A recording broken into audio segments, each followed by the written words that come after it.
Because Russian guys are not always geniuses. After my grandmother died, I felt like crawling into the coffin with her. After my dad's best friend got shot in the face, I wondered if I was destined to get shot in the face too. Considering how many young Spokaneans have died in car wrecks, I'm pretty sure it's my destiny to die in a wreck too. Jeez, I've been to so many funerals in my short life. I'm 14 years old, and I've been to 42 funerals. That's really the biggest difference between Indians and white people. A few of my white classmates have been to a grandparent's funeral, and a few have lost an uncle or aunt, and one guy's brother died of leukemia when he was in 3rd grade. But there's nobody who has been to more than 5 funerals. All my white friends can count their deaths on one hand. I can count my fingers, toes, arms, legs, eyes, ears, nose, penis, butt cheeks, and nipples, and still not get close to my deaths. And you know what the worst part is? The unhappy part? About 90% of the deaths have been because of alcohol. Gordy gave me this book by a Russian dude named Tolstoy, who wrote, "Happy families are all alike. Every unhappy family is unhappy in its own way." Well, I hate to argue with a Russian genius, but Tolstoy didn't know Indians. And he didn't know that all Indian families are unhappy for the same exact reason: the frickin' booze. Yep, so let me pour a drink for Tolstoy and let him think hard about the true definition of unhappy families. So okay, you're probably thinking I'm being extra bitter. And I would have to agree with you. I am being extra bitter. So let me tell you why. Today, around 9 a.m., as I sat in chemistry, there was a knock on the door. And Miss Warren, the guidance counselor, stepped into the room. Dr. Noble, the chemistry teacher, hates being interrupted, so he gave the old stink eye to Miss Warren. "Can I help you, Miss Warren?" Dr. Noble asked, except he made it sound like an insult. "Yes," she said. "May I speak to Arnold in private?" "Can this wait? We are going to have a quiz in a few moments." "I need to speak with him now, please." "Fine. Arnold, please go with Miss Warren." I gathered up my books and followed Miss Warren out into the hallway. I was a little worried. I wondered if I'd done something wrong. I couldn't think of anything I'd done that would merit punishment, but I was still worried. I didn't want to get into any kind of trouble. "What's going on, Miss Warren?" I asked. She suddenly started crying, weeping, just these big old whooping tears. I thought she was going to fall over on the floor and start screaming and kicking like a 2-year-old. "Geez, Miss Warren, what is it? What's wrong?" She hugged me hard, and I have to admit that it felt pretty dang good. Miss Warren was like 50 years old, but she was still pretty hot. She was all skinny and muscular because she jogged all the time. So I sort of, physically reacted to her hug. And the thing is, Miss Warren was hugging me so tight that I was pretty sure she could feel my, physical reaction. I was kind of proud, you know? "Arnold, I'm sorry," she said, "but I just got a phone call from your mother. It's your sister. She's passed away." "What do you mean?" I asked. I knew what she meant, but I wanted her to say something else. Anything else. "Your sister is gone," Miss Warren said. "I know she's gone," I said. "She lives in Montana now." I knew I was being an idiot, but I figured if I kept being an idiot, if I didn't actually accept the truth, then the truth would become false. "No," Miss Warren said. "Your sister, she's dead." That was it. I couldn't fake my way around that. Dead is dead. I was stunned, but I wasn't sad. The grief didn't hit me right away. No, I was mostly ashamed of my, physical reaction to the hug. Yep, I had a big erection when I learned of my sister's death. How perverted is that? How inappropriately hormonal can one boy be? "How did she die?" I asked. "Your father is coming to get you," Miss Warren said. "He'll be here in a few minutes. You can wait in my office." "How did she die?" I asked again. "Your father is coming to get you," Miss Warren said again. I knew then that she didn't want to tell me how my sister had died. I figured it must have been an awful death. "Was she murdered?" I asked. "Your father is coming." Man, Miss Warren was a lame counselor. She didn't know what to say to me. But then again, I couldn't really blame her. She'd never counseled a student whose sibling had just died. Was my sister murdered? I asked. Please, Miss Warren said. You need to talk to your father. She looked so sad that I let it go. Well, I mostly let it go. I certainly didn't want to wait in her office. The guidance office was filled with self-help books and inspirational posters and SAT test books and college brochures and scholarship applications. And I knew that none of that, absolutely none of it, meant shit. I knew I'd probably tear her office apart if I had to wait there. Miss Warren, I said, I want to wait outside. But it's snowing, she said. Well, that would make it perfect then, wouldn't it? I said. It was a rhetorical question, meaning there wasn't supposed to be an answer, right? But poor Miss Warren, she answered my rhetorical question. No, I don't think it's a good idea to wait in the snow, she said. You're very vulnerable right now. Vulnerable? She told me I was vulnerable. My big sister was dead. Of course I was vulnerable. I was a reservation Indian attending an all-white school, and my sister had just died some horrible death. I was the most vulnerable kid in the United States. Miss Warren was obviously trying to win the Captain Obvious award. I'm waiting outside, I said. I'll wait with you, she said. Kiss my ass, I said, and ran. Miss Warren tried to run after me, but she was wearing heels and she was crying and she was absolutely freaked out by my reaction to the bad news, by my cursing. She was nice, too nice to deal with death. So she just ran a few feet before she stopped and slumped against the wall. I ran by my locker, grabbed my coat, and headed outside. There was maybe a foot of snow on the ground already. It was going to be a big storm. I suddenly worried that my father was going to wreck his car on the icy roads. Oh man, wouldn't that just be perfect? Yep. How Indian would that be? Imagine the stories I could tell. Yeah, when I was a kid, just after I learned that my big sister died, I also found out that my father died in a car wreck on the way to pick me up from school. So I was absolutely terrified as I waited. I prayed to God that my father would come driving up in his old car.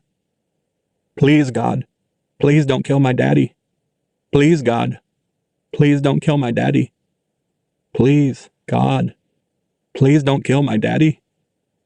10, 15, 20, 30 minutes went by. I was freezing.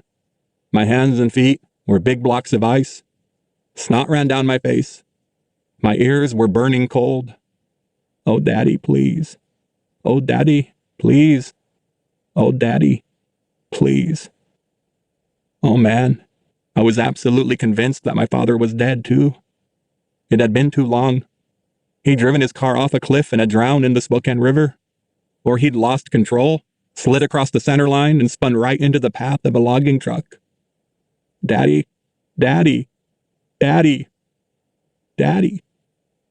And just when I thought I'd start screaming and run around like a crazy man, my father drove up. I started laughing. I was so relieved, so happy, that I laughed. And I couldn't stop laughing. I ran down the hill, jumped into the car, and hugged my dad. I laughed and laughed and laughed and laughed. Junior, he said, what's wrong with you? You're alive, I shouted. You're alive. But your sister, he said. I know, I said. She's dead, but you're alive. You're still alive. I laughed and laughed. I couldn't stop laughing. I felt like I might die of laughing. I couldn't figure out why I was laughing, but I kept laughing as my dad drove out of Reardon and headed through the storm back to the reservation. And then, finally, as we crossed the reservation border, I stopped laughing. How did she die? I asked. There was a big party at her house, her trailer in Montana, he said. Yep, my sister and her husband lived in some old silver trailer that was more like a TV dinner tray than a home. They had a big party, my father said. Of course they had a big party. Of course they were drunk. They're Indians. They had a big party, my father said. And your sister and her husband passed out in the back bedroom. And somebody tried to cook some soup on a hot plate. And they forgot about it and left. And a curtain drifted in on the wind and caught the hot plate. And the trailer burned down quick. I swear to you that I could hear my sister screaming. The police say your sister never even woke up, my father said. She was way too drunk. My dad was trying to comfort me. But it's not too comforting to learn that your sister was too freaking drunk to feel any pain when she burned to death. And for some reason, that thought made me laugh even harder. I was laughing so hard that I threw up a little bit in my mouth. I spit out a little piece of cantaloupe, which was weird because I don't like cantaloupe. I'd hated cantaloupe since I was a little kid. I couldn't remember the last time I'd eaten the evil fruit. And then I remembered that my sister had always loved cantaloupe. Ain't that weird? It was so freaky that I laughed even harder than I'd already been laughing. I started pounding the dashboard and stomping on the floor. I was going absolutely insane with laughter. My dad didn't say a word. He just stared straight ahead and drove home. I laughed the whole way. Well, I laughed until we were about halfway home, and then I fell asleep. Snap, just like that. Things had gotten so intense, so painful, that my body just checked out. Yep, my mind and soul and heart had a quick meeting and voted to shut down for a few repairs. And guess what? I dreamed about cantaloupe. Well, I dreamed about a school picnic I went to way back when I was 7 years old. There were hot dogs and hamburgers and soda pop and potato chips and watermelon and cantaloupe. I ate like 7 pieces of cantaloupe. My hands and face were way sticky and sweet. I'd eaten so much cantaloupe that I'd turned into a cantaloupe. Well, I finished my lunch, and I ran around the playground laughing and screaming when I felt this tickle on my cheek. I reached up to scratch my face and squished the wasp that had been sucking sugar off my cheek. Have you ever been stung in the face? Well, I have, and that's why I hate cantaloupe. So I woke up from this dream, this nightmare, just as my dad drove the car up to our house. We're here, he said. My sister is dead, I said. Yes. I was hoping I dreamed that, I said. Me too. I dreamed about that time I got stung by the wasp, I said. I remember that, Dad said. We had to take you to the hospital. I thought I was going to die. We were scared too. My dad started to cry. Not big tears, just little ones. He breathed deep and tried to stop them. I guess he wanted to be strong in front of his son, but it didn't work. He kept crying. I didn't cry. I reached out, wiped the tears off my father's face, and tasted them. Salty. I love you, he said. Wow. He hardly ever said that to me. I love you too, I said. I never said that to him. We walked into the house. My mom was curled into a ball on the couch. There were like 25 or 30 cousins there, eating all of our food. Somebody dies and people eat your food. Funny how that works. Mom, I said. Oh, Junior, she said, and pulled me onto the couch with her. I'm sorry, Mom. I'm so sorry. Don't leave me, she said. Don't ever leave me. She was freaking out, but who could blame her? She lost her mother and her daughter in just a few months. Whoever recovers from a thing like that? Whoever gets better? I knew that my mother was now broken, and that she'd always be broken. Don't you ever drink, my mother said to me. She slapped me. Once, twice, 3 times. She slapped me hard. Promise me you'll never drink. Okay, I promise, I said. I couldn't believe it. My sister killed herself with booze, and I was the one getting slapped. Where was Leo Tolstoy when I needed him? I kept wishing he'd show up so my mother could slap him instead. Well, my mother quit slapping me, thank God. But she held on to me for hours. Held on to me like I was a baby. And she kept crying. So many tears. My clothes and hair were soaked with her tears. It was like my mother had given me a grief shower, you know. Like she'd baptized me with her pain.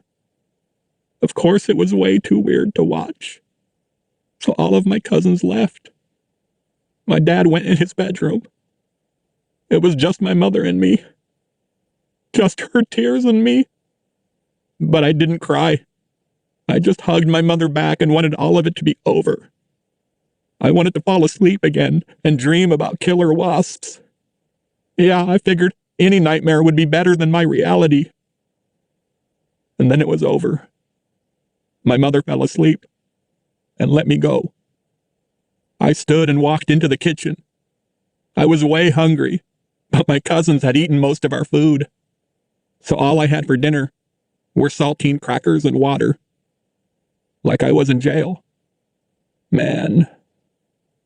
2 days later, we buried my sister in the Catholic graveyard down near the powwow ground. I barely remember the wake. I barely remember the funeral service. I barely remember the burial. I was in this weird fog. No, it was more like I was in this small room, the smallest room in the world. I could reach out and touch the walls, which were made out of greasy glass.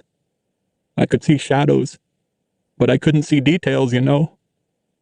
And I was cold. Just freezing. Like there was a snowstorm blowing inside of my chest. But all of that fog and greasy glass and snow disappeared when they lowered my sister's coffin into the grave. And let me tell you, it had taken them forever to dig that grave in the frozen ground. As the coffin settled into the dirt, it made this noise, almost like a breath, you know? Like a sigh. Like the coffin was settling down for a long, long nap. For a forever nap. That was it. I had to get out of there. I turned and ran out of the graveyard and into the woods across the road. I planned on running deep into the woods, so deep that I'd never be found. But guess what? I ran full speed into Rowdy and sent us both sprawling. Yup, Rowdy had been hiding in the woods while he watched the burial. Wow. Rowdy sat up. I sat up too. We sat there together. Rowdy was crying. His face was shiny with tears. Rowdy, I said. You're crying. I ain't crying, he said. You're crying. I touched my face. It was dry. No tears yet. I can't remember how to cry, I said. That made Rowdy sort of choke. He gasped a little, and more tears rolled down his face. You're crying, I said. No, I'm not. It's okay. I miss my sister too. I love her. I said I'm not crying. It's okay. I reached out and touched Rowdy's shoulder. Big mistake. He punched me. Well, he almost punched me. He threw a punch, but he missed. Rowdy missed a punch. His fist went sailing over my head. Wow, I said. You missed? I missed on purpose. No, you didn't. You missed because your eyes are filled with tears. That made me laugh. Yep, I started laughing like a crazy man again. I rolled around on the cold, frozen ground and laughed and laughed and laughed. I didn't want to laugh. I wanted to stop laughing. I wanted to grab Rowdy and hang on to him.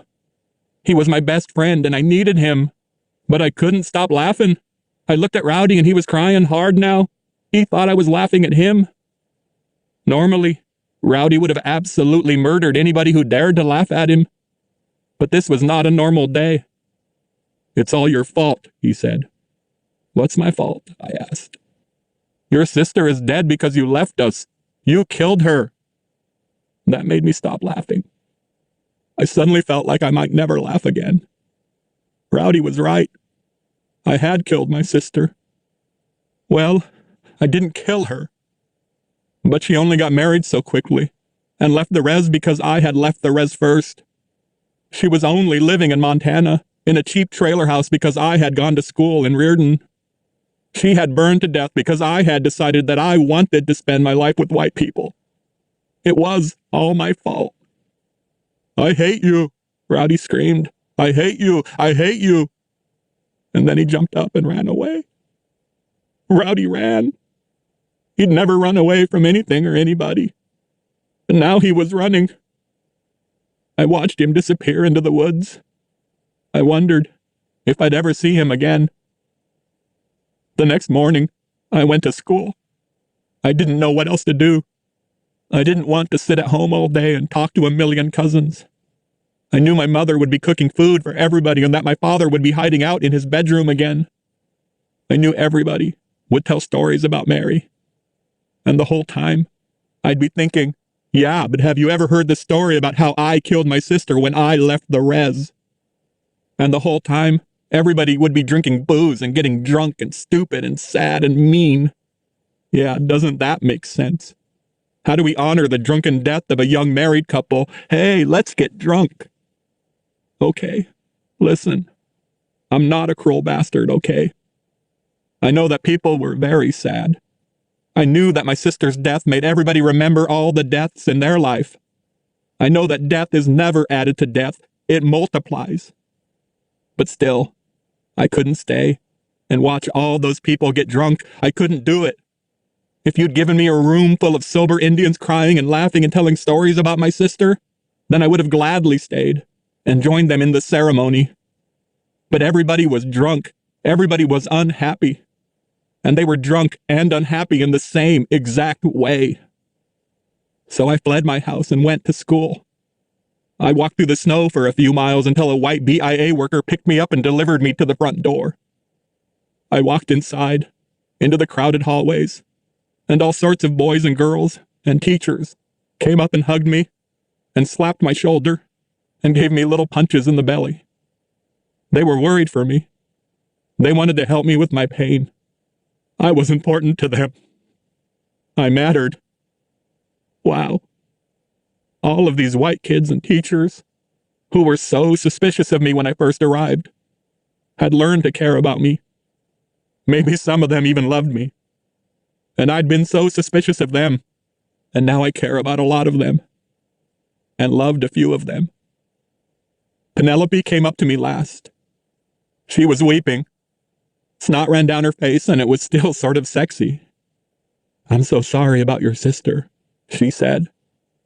I didn't know what to say to her. What do you say to people when they ask you how it feels to lose everything, when every planet in your solar system has exploded? My final freshman year report card. Mr. Arnold Spirit Jr., Esquire, and Ph.D. Pretty hot dude. Reardom and High School. Fresh mint year. Final report card. Subject, English, grade, A. Geology, B+. Geometry, A. History, A-. PE, A. Computer programming, A. Let's Make Birdhouses Woody Shop, B-. Thank you very much, ladies and gentlemen. Remembering. Today my mother, father, and I went to the cemetery and cleaned graves. We took care of Grandmother Spirit, Eugene, and Mary. Mom had packed a picnic and Dad had brought his saxophone, so we made a whole day of it. We Indians know how to celebrate with our dead. And I felt okay. My mother and father held hands and kissed each other. "You can't make out in a graveyard," I said. "Love and death," my father said. "It's all love and death." "You're crazy," I said. "I'm crazy about you," he said. And he hugged me. And he hugged my mother. And she had tears in her eyes. And she held my face in her hands. "Junior," she said, "I'm so proud of you." That was the best thing she could have said. In the middle of a crazy and drunk life, you have to hang on to the good and sober moments tightly. I was happy, but I still missed my sister, and no amount of love and trust was going to make that better. I love her. I will always love her. I mean, she was amazing. It was courageous of her to leave the basement and move to Montana. She went searching for her dreams, and she didn't find them, but she made the attempt. And I was making the attempt too. And maybe it would kill me too, but I knew that staying on the res would have killed me too. It all made me cry for my sister. It made me cry for myself. But I was crying for my tribe too.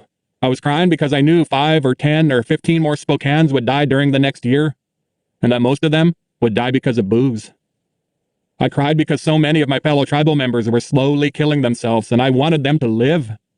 I wanted them to get strong, and get sober, and get the hell off the res. It's a weird thing. Reservations were meant to be prisons, you know? Indians were supposed to move on to reservations and die. We were supposed to disappear.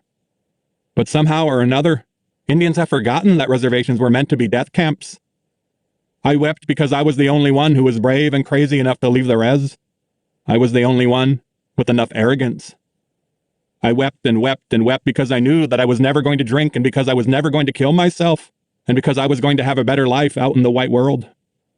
I realized that I might be a lonely Indian boy, but I was not alone in my loneliness. There were millions of other Americans who had left their birthplaces in search of a dream. I realized that sure, I was a Spokane Indian.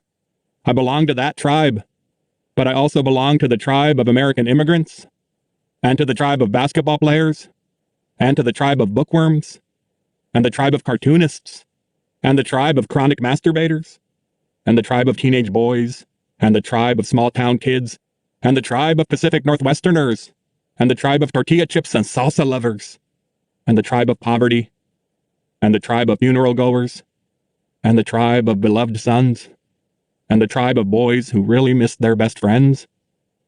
It was a huge realization, and that's when I knew that I was going to be okay. But it also reminded me of the people who were not going to be okay. It made me think of Rowdy. I missed him so much. I wanted to find him and hug him and beg him to forgive me for leaving. Talking about turtles. The reservation is beautiful. I mean it. Take a look. There are pine trees everywhere. Thousands of ponderosa pine trees. Millions. I guess maybe you can take pine trees for granted. They're just pine trees. But they're tall and thin and green and brown and big. Some of the pines are 90 feet tall and more than 300 years old. Older than the United States. Some of them were alive when Abraham Lincoln was president. Some of them were alive when George Washington was president. Some of them were alive when Benjamin Franklin was born. I'm talking old. I've probably climbed like 100 different trees in my lifetime. There are 12 in my backyard. Another 50 or 60 in the small stand of woods across the field. And another 20 or 30 around our little town. And a few way out in the deep woods. And that tall monster that sits beside the highway to West End, past Turtle Lake. That one is way over 100 feet tall. It might be 150 feet tall. You could build a house using just the wood from that tree. When we were little, like 10 years old, Rowdy and I climbed that sucker. It was probably stupid. Yeah, okay, it was stupid. It's not like we were lumberjacks or anything. It's not like we used anything except our hands, feet, and dumb luck. But we weren't afraid of falling that day. Other days, yeah, I'm terrified of falling. No matter how old I get, I think I'm always going to be scared of falling. But I wasn't scared of gravity on that day. Heck, gravity didn't even exist. It was July, crazy hot and dry. It hadn't rained in like 60 days. Drought hot, scorpion hot, vultures flying circles in the sky hot.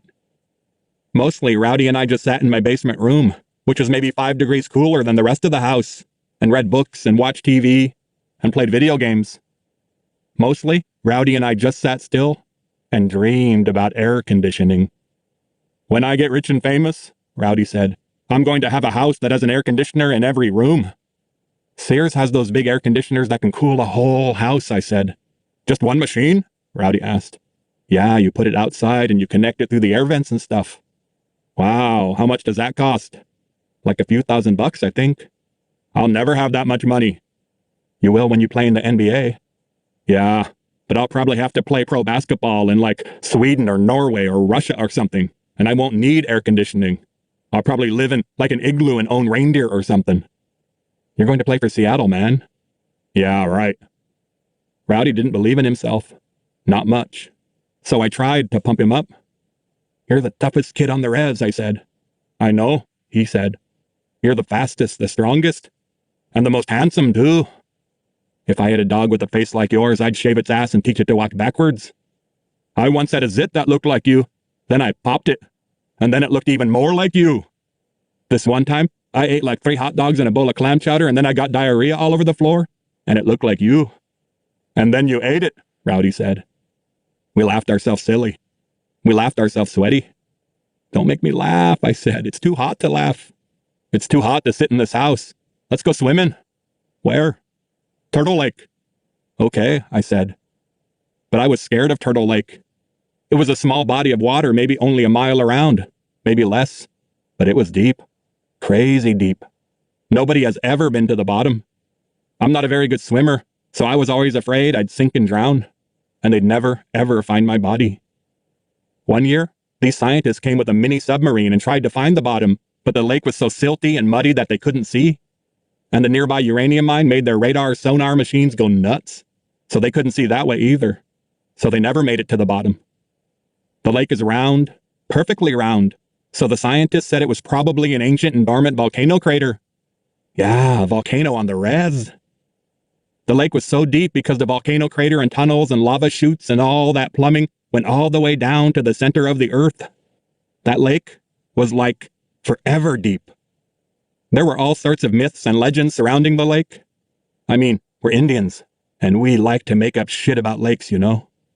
Some people said the lake is named Turtle because it's round and green like a turtle shell. Some people said it's named Turtle because it used to be filled with regular turtles. Some people said it's named Turtle because it used to be home to this giant snapping turtle that ate Indians. A Jurassic turtle, a Steven Spielberg turtle, a King Kong versus the giant reservation turtle. I didn't exactly believe in the giant turtle myth. I was too old and smart for that. But I'm still an Indian, and we like to be scared. I don't know what it is about us, but we love ghosts. We love monsters. But I was really scared of this other story about Turtle Lake. My dad told me the story. When he was a kid, he watched a horse drown in Turtle Lake and disappear. Some of the others say it was a giant turtle that grabbed the horse, Dad said. But they're lying. They were just being silly. That horse was just stupid. It was so stupid we named it Stupid Horse. Well, Stupid Horse sank into the endless depths of Turtle Lake and everybody figured that was the end of that story. But a few weeks later, Stupid Horse's body washed up on the shores of Benjamin Lake, 10 miles away from Turtle Lake. Everybody just figured some joker had found the body and moved it, Dad said, to scare people. People laughed at the practical joke. Then a bunch of guys threw the dead horse into the back of a truck, drove it to the dump and burned it. Simple story, right? No, it doesn't end there. Well, a few weeks after they burned the body, a bunch of kids were swimming in Turtle Lake when it caught fire. Yes, the whole lake caught on fire. The kids were swimming close to the dock. Because the lake was so deep, most kids swam close to shore. And the fire started out in the middle of the lake so the kids were able to safely climb out of the water before it all went up like a big bowl of gasoline. It burned for a few hours, Dad said. Burned hot and fast. And then it went out. Just like that. People stayed away for a few days, then went to take a look at the damage, you know. And guess what they found? Stupid Horse, washed up on shore again. Despite being burned at the dump, and burned again in the lake of fire, Stupid Horse was untouched. Well, the horse was still dead, of course, but it was unburned. Nobody went near the horse after that. They just let it rot. But it took a long time. Too long. For weeks, the dead body just lay there. Didn't go bad or anything. Didn't stink. The bugs and animals stayed away. Only after a few weeks did Stupid Horse finally let go. His skin and flesh melted away. The maggots and coyotes ate their fill. Then the horse was just bones. Let me tell you, Dad said, that was just about the scariest thing I've ever seen. That horse skeleton lying there. It was freaky. After a few more weeks, the skeleton collapsed into a pile of bones, and the water and the wind dragged them away. It was a freaky story. Nobody swam in Turtle Lake for 10, 11 years, Dad said. Me?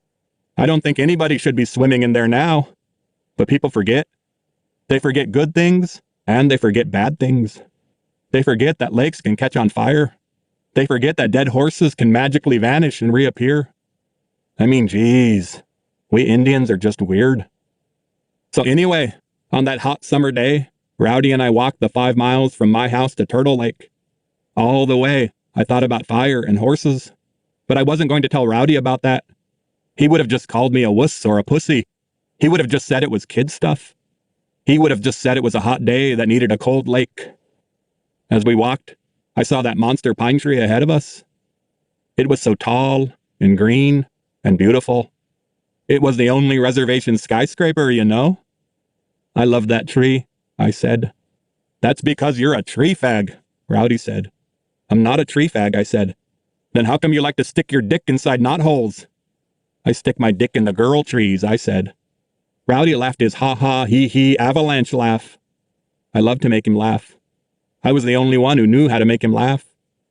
Hey, he said, you know what we should do? I hated when Rowdy asked that particular question. It meant we were about to do something dangerous. What should we do? I asked. We should climb that monster. That tree? No, we should climb your big head, he said. Of course I'm talking about that tree. The biggest tree on the res. It wasn't really open to debate. I had to climb the tree. Rowdy knew I had to climb the tree with him. I couldn't back down. That wasn't how our friendship worked. We're going to die, I said. Probably, Rowdy said. So we walked over to the tree and looked up. It was way tall. I got dizzy. You first, Rowdy said. I spit on my hands, rubbed them together, and reached up for the first branch. I pulled myself up to the next branch, and then the next, and the next, and the next. Rowdy followed me. Branch by branch, Rowdy and I climbed toward the top of the tree to the bottom of the sky. Near the top, the branches got thinner and thinner. I wondered if they'd support our weight. I kept expecting one of them to snap and send me plummeting to my death. But it didn't happen. The branches would not break. Rowdy and I climbed and climbed and climbed. We made it to the top. Well, almost to the top. Even Rowdy was too scared to step on the thinnest branches. So we made it within 10 feet of the top. Not the summit, but close enough to call it the summit. We clung tightly to the tree as it swung in the breeze. I was scared, sure, terrified. But it was also fun, you know. We were more than 100 feet in the air. From our vantage point, we could see for miles. We could see from one end of the reservation to the other. We could see our entire world. And our entire world, at that moment, was green and golden and perfect. Wow, I said. It's pretty, Rowdy said. I've never seen anything so pretty. It was the only time I'd ever heard him talk like that. We stayed in the top of the tree for an hour or two. We didn't want to leave. I thought maybe we'd stay up there and die. I thought maybe 200 years later, scientists would find 2 boy skeletons stuck in the top of that tree. But Rowdy broke the spell. He farted. A greasy one. A greasy, smelly one that sounded like it was half solid. Geez, I said, I think you just killed the tree. We laughed. And then we climbed down. I don't know if anybody else has ever climbed that tree. I look at it now, years later, and I can't believe we did it.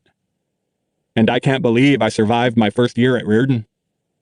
After the last day of school ended, I didn't do much. It was summer. I wasn't supposed to do anything. I mostly sat in my room and read comics. I missed my white friends and white teachers and my translucent semi-girlfriend. Ah, Penelope. I hoped she was thinking about me.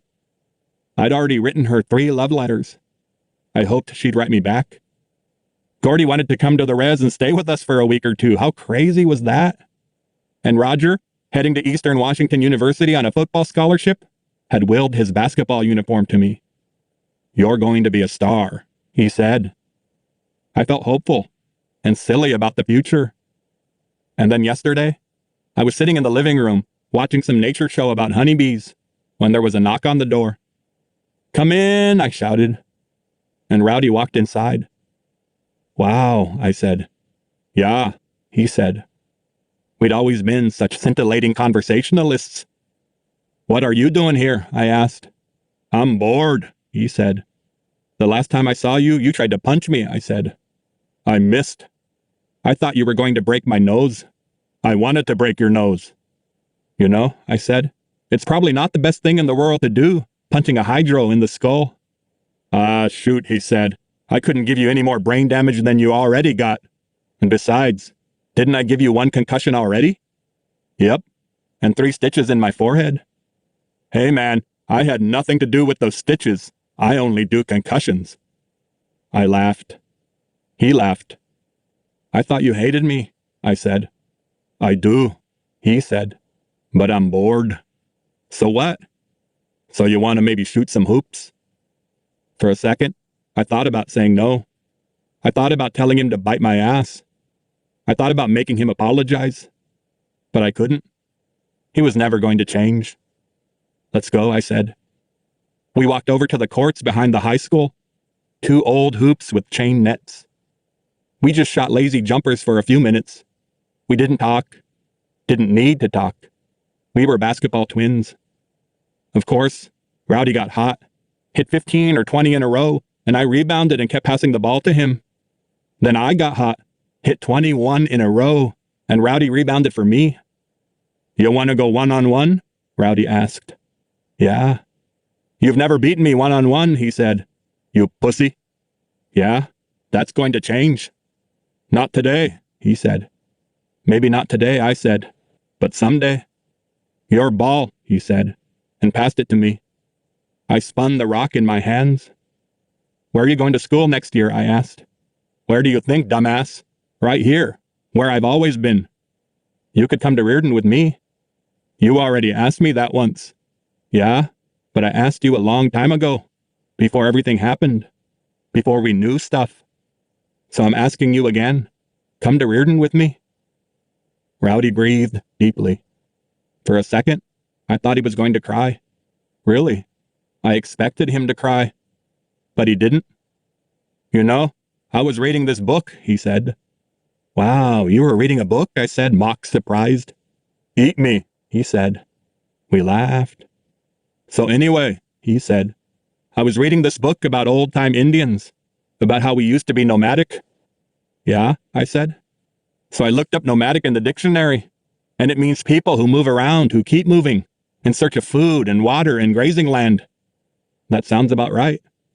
Well, the thing is, I don't think Indians are nomadic anymore. Most Indians anyway. No, we're not, I said. I'm not nomadic, Rowdy said. Hardly anybody on this res is nomadic. Except for you. You're the nomadic one. Whatever. No, I'm serious.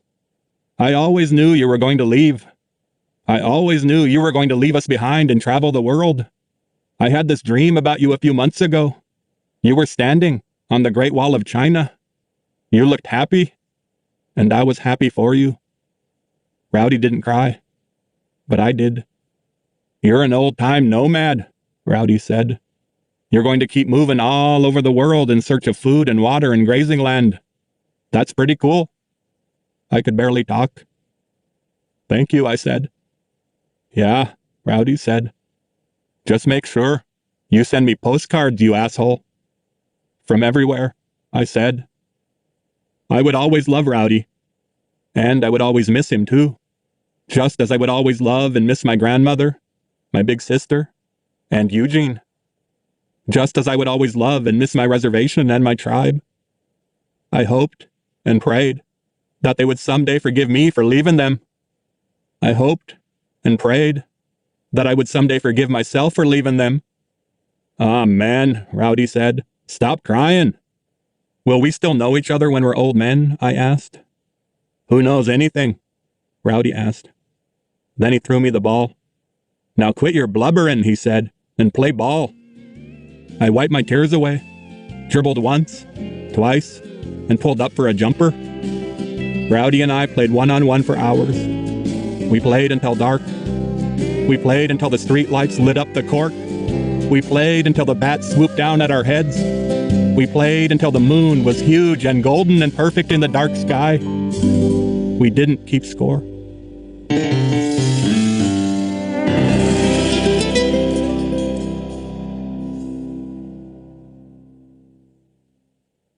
A note from Sherman Alexie.